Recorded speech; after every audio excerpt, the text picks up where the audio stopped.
how does it feel when somebody is scared of you?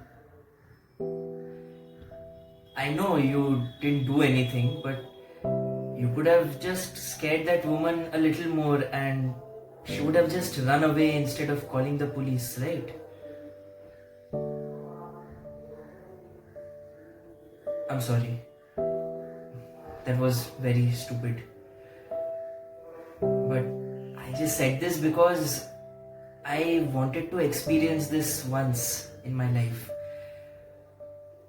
The thing is, in our country, we Dalits are scared of other people. So, I have been brave at times, but I haven't been able to make people feel scared of me. Like you told about that argument you had in a supermarket.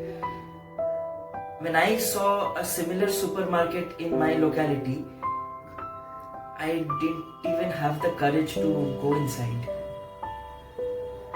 But my son, who was with me, was very excited, looking at the big glass doors, the bright lights, and signboards and everything. So he wanted me to go in with him, but I just didn't know what to tell him. Also, he could have asked me to buy him something, then what will I do?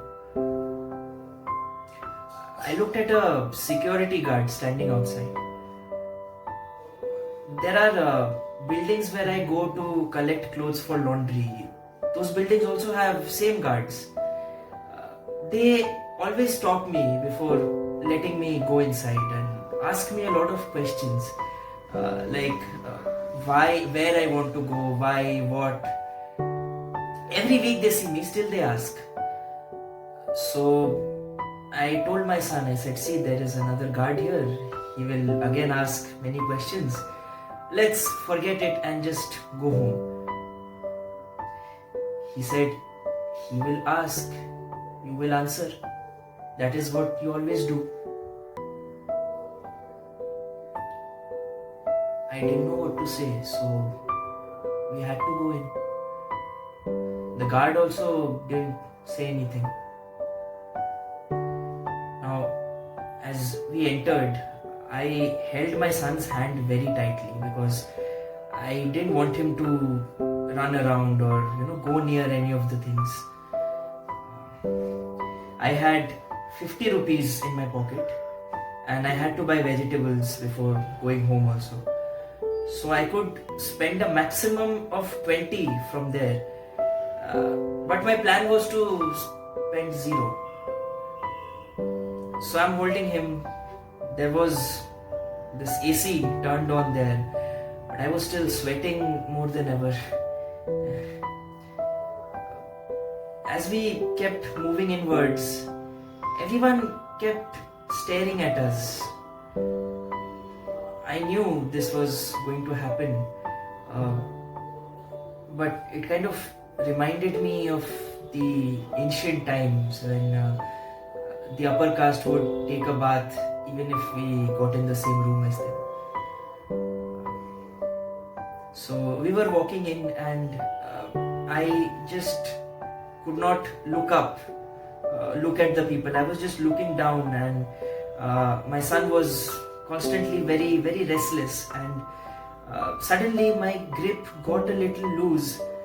So he ran towards one of the shelves, and before I could stop him, he picked up one of those big bar of chocolate and he started jumping and came towards me. And that got everybody's attention around, and one of the employees in the store came towards me and he asked what I wanted, if I wanted to buy it.